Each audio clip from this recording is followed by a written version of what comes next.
Doctor Momita कैसे छूट दे दी थी? जो उनके साथ ऐसा हुआ, ना वो छोटे कपड़े पहनी थी, ना वो आधी रात को घर से बाहर निकली थी। उनका जो काम था वो पेरेंट्स को डॉक्टर थी, वो अपने मरीज को देख रही थी, इलाज कर रही थी। उनका जो था काम वो करके अपना रेस्ट, थोड़ा सा रेस्ट करने के लिए गई, फिर उनके साथ ये दरिंदगी किया गया।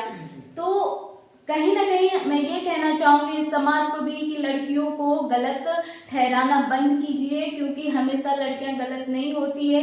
छोटे कपड़े पहनने से, जिस तरीके से लड़के को आप कहते हैं कि छूट दे रही हो आप, तो ये छूट नहीं है, वो उनकी अपनी मर्जी है, वो कुछ भी पहन सकते हैं। लेकिन ऐसा नहीं है कि लड़कों को छूट में वो दे रही हैं खुद से।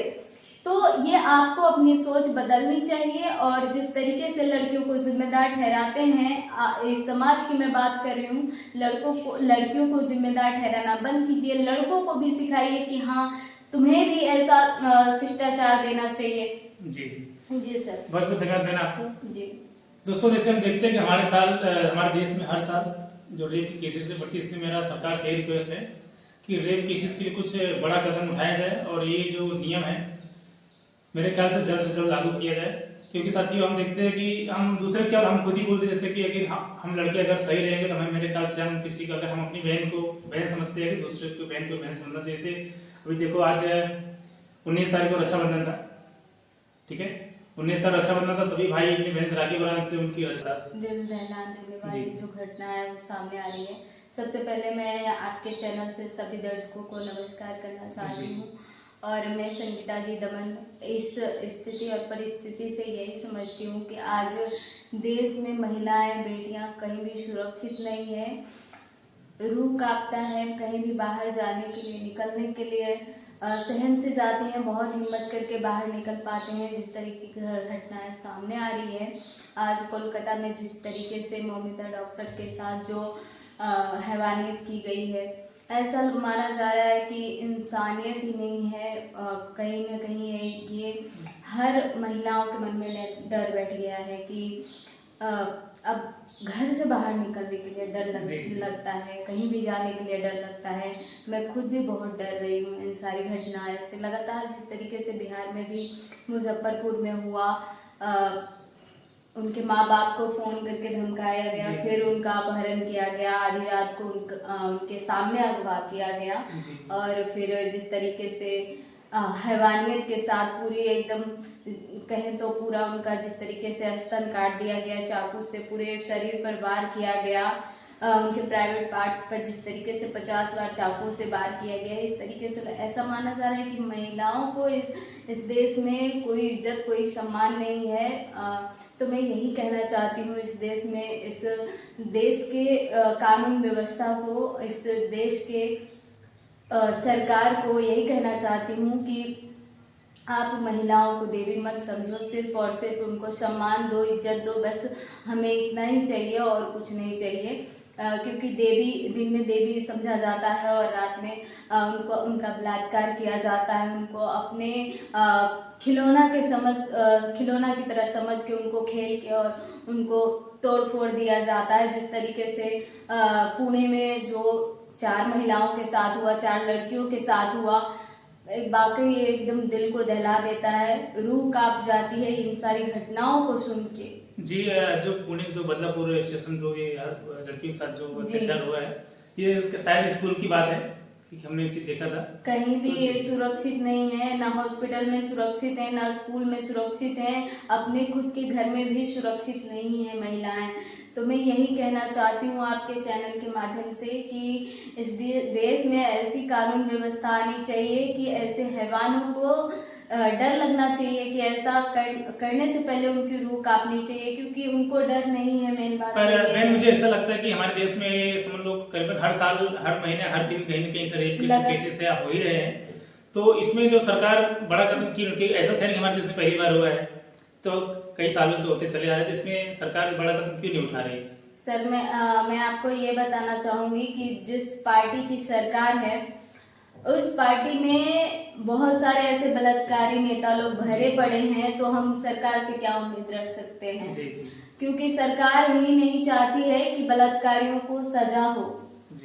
तो ऐसे में लेकिन सरकार को कहती है बेटी बचाओ बेटी पढ़ाओ, ये तो मोदी सरकार का ही वो है। मैं सरकार से भी ये कहना चाहती हूँ कि इन ढकोसले नारेबाजियों को आप जब सबके सामने कहते हैं बेटी बचाओ बेटी पढ़ाओ, तो बेटी बचाओ कैसे बेटी बचाओ, बेटी तो सरेआम मर रही है, कट रही है, उनका इज्जत नीलाम किया जा रहा है, उनके साथ रेप किया जा रहा है, बलात्कार किया जा रहा है, इतना ही नहीं उनको मार भी दिया जा रहा है। तो ऐसे में बेटी बचाओ कहाँ है आपका ये बेटी बचाओ का नारा, किधर से समझ में आता है कि हाँ बेटियां बचाई जा रही है, बेटियां पढ़ाई जा रही है। इतना मेहनत करने के बाद, इतना पढ़ाई करने के बाद, अपना सपने को पूरा करने के बाद आज जब बेटियां भी सुरक्षित नहीं है, उनको वो नाइट शिफ्ट के लिए जाती हैं ममिता कोलकाता में, और उनके साथ सरेआम जिस तरीके से ये जो घटना सामने आया ये दिल को दहला देता है। तो ये सरकार से मैं कहना चाहती हूँ कि आप अपने ढकोसले नारेबाजियों में उस तरह से करके दिखाइए आपका कहाँ है नारी सशक्तिकरण। जिस तरीके से ये जो वायरल होती हैं बातें वो हमें समझ में आती है, वो हम जान पाते हैं, लेकिन कितने सारे बातों को दबा दिया जाता है। आज उत्तर प्रदेश में मैं देख रही थी कि रेप करके काट के लड़कियों को खेत में फेंका जा रहा है। तो ये बहुत सारी घटनाएं जो हमें नहीं समझ में आती है, क्योंकि हमें उन सब की जानकारी नहीं हो पाती है, क्योंकि बहुत सारी घटनाओं को दबा दिया जाता है, बहुत सारी घटनाएं वायरल हो जाती है, बहुत सारी घटनाएं दबा दी जाती है। तो महिलाएं देश में सुरक्षित नहीं हैं, बेटियां सुरक्षित नहीं हैं। मैं यही कहना चाहूँगी सरकार से कि जिस तरीके से बेटी बचाओ बेटी पढ़ाओ का जो आप नारा देते हैं, उस तरीके से सही मायने में आप महिलाओं को सुरक्षित करने का काम कीजिए। योगी आदित्यनाथ का उत्तर प्रदेश में बुलडोजर चलता है, तो महिलाओं पर जो अत्याचार होता है तो उस पर बुलडोजर चलाने का काम क्यों नहीं करते हैं? करना चाहिए उन्हें, क्योंकि ज़्यादातर उत्तर प्रदेश में भी इस तरीके की घटनाएं सामने आती है। 12 साल की बेटी के साथ जिस तरीके से घटना सामने आई, अभी कुछ दिन पहले की बात मैं कह रही हूँ, तो उसमें अभी तक जो है कि अपराधी बहुत अपराध हुआ था, बहुत सारे अपराधी थे, गैंग रेप हुआ था, लेकिन उसमें से कुछ अपराधी ही गिरफ्तार हो पाए हैं, बाकी का अपराधी अभी भी फरार है। तो इन सभी चीज़ों पर गौर किया जाए, और सरकार से मेरा रिक्वेस्ट है कि जिस तरीके से आप बेटी पढ़ाओ बेटी बचाओ का नारा देते हैं, तो इसको सही मायने में आप लागू करने का काम करें। जी बहन, जैसे हमारे देश में देखता हूँ कहीं अगर रेप होता है, जो पब्लिक है जी वो रोड पे सिर्फ मोमबत्तियां लेके निकल जाती हैं, मोमबत्तियां निकल जाती हैं, लेके मोमबत्तियां लेके निकलने से हमें न्याय नहीं मिलने वाला है। हमें अभी भी डर लगता है। मोमबत्तियां लेके निकलने से ये नहीं होता है कि हाँ अपराधी को डर लगता है। सही मायने में कानून व्यवस्था में बदलाव लाना चाहिए। सही मायने में कानून व्यवस्था में मैं यही कहना चाहूँगी कि सरकार को कानून व्यवस्था में ऐसा कानून का बदलाव करना चाहिए कि अपराधी को डर लगे, हाथ पांव कांपे, कि उसके मन में ऐसा ख्याल भी आने से पहले वो 100 बार सोचे कि ऐसा करेंगे तो हमारे साथ क्या होगा। तो इस बात का डर होना चाहिए अपराधियों के मन में। जिस तरीके से बहन बेटियां सोचती है कि हम आधी रात को जाएंगे तो हमारे साथ पता नहीं क्या होगा, इस तरीके का डर लड़कों के मन में नहीं होता है। तो ये डर उनके भी मन में आना चाहिए। कहीं ना कहीं ये जो पेरेंट्स का भी मैं गलती आप सभी को बताना चाहूँगी, क्योंकि लड़कियों को हमेशा से सिखाया जाता है कि आप घर से बाहर मत निकलो, छोटे कपड़े मत पहनो। ये तो मैं ये कहना चाहूँगी कि कोलकाता में डॉक्टर मोमिता छोटे कपड़े नहीं पहनी थी, रात को घर से बाहर नहीं थी, वो हॉस्पिटल में थी, फिर भी उनके साथ ऐसा क्यों किया गया? क्योंकि कई महिलाएं ऐसा भी हैं जो कहती हैं कि लड़कों को छूट लड़कियां देती है। तो इस मामले में डॉक्टर मोमिता कैसे छूट दे दी थी? जो उनके साथ ऐसा हुआ, ना वो छोटे कपड़े पहनी थी, ना वो आधी रात को घर से बाहर निकली थी। उनका जो काम था वो पेरेंट्स को डॉक्टर थी, वो अपने मरीज को देख रही थी, इलाज कर रही थी। उनका जो था काम वो करके अपना थोड़ा सा रेस्ट करने के लिए गई, फिर उनके साथ ये दरिंदगी किया गया। तो कहीं ना कहीं मैं ये कहना चाहूँगी इस समाज को भी कि लड़कियों को गलत ठहराना बंद कीजिए, क्योंकि हमेशा लड़कियां गलत नहीं होती है। छोटे कपड़े पहनने से जिस तरीके से लड़के को आप कहते हैं कि छूट दे रही हो आप, तो ये छूट नहीं है। वो उनकी अपनी मर्जी है, वो कुछ भी पहन सकते हैं, लेकिन ऐसा नहीं है कि लड़कों को छूट में वो दे रही हैं खुद से।